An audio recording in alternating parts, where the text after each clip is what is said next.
Happy Monday, everyone. It's Patrick Langhand's Cross Country Mortgage Money Tip Monday, part 3 of our 4-step process to build long-lasting generational wealth.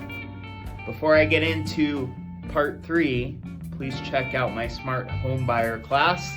Share with someone you know who should get into home ownership. Buy a home. It is step number 1 towards building long-lasting generational wealth. In fact, homeowners, on average, are 40 times wealthier than people who are renting. So if you know someone who's renting, forward my Smart Homebuyer Class to them. If you're thinking of buying more real estate, come to my Smart Homebuyer Class. We're going to talk about real estate, the market, what's going on, where rates are headed, where they've been. Is it a good time to buy? We're going to cover all that stuff. We'll have some free food, drinks, and giveaways, so it'll be fun, and you'll learn a lot. So, step number 1 was own your primary residence. Just talked about that. If you own your primary residence, on average, you're 40 times wealthier than someone who doesn't. Step number 2 was max out your retirement account. So that's either a 401k or an IRA.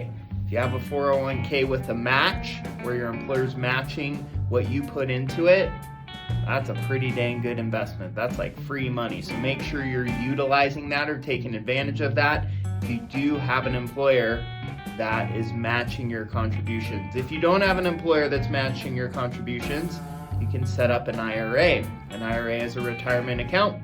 You will get some tax benefits from putting money into that retirement account, which is kind of like an instant return on investment.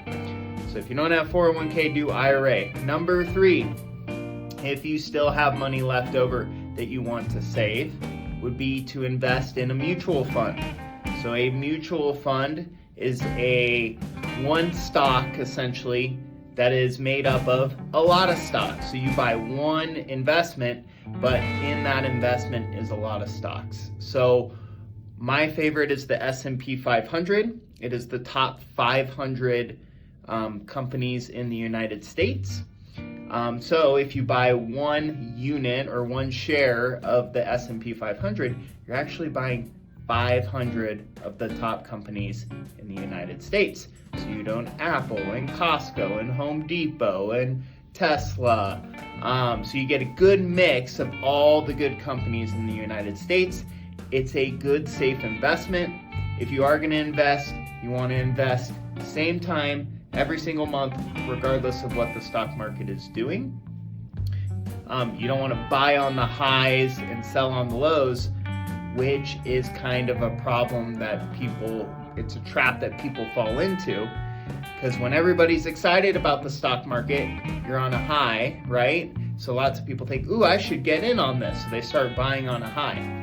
And then when they hear, oh my gosh, the stock market's crashing, they're like, oh my gosh, I should sell. So that's not a great strategy, because you're buying high and selling low. It's hard to make money that way.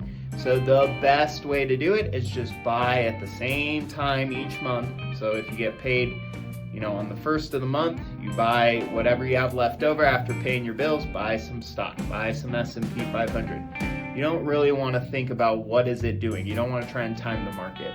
That's my tip. Sign up for my Smart Homebuyer Class, great real estate seminar where you'll learn a lot about wealth building. And then tune in next week for my last and final tip on building long-lasting generational wealth. Thanks.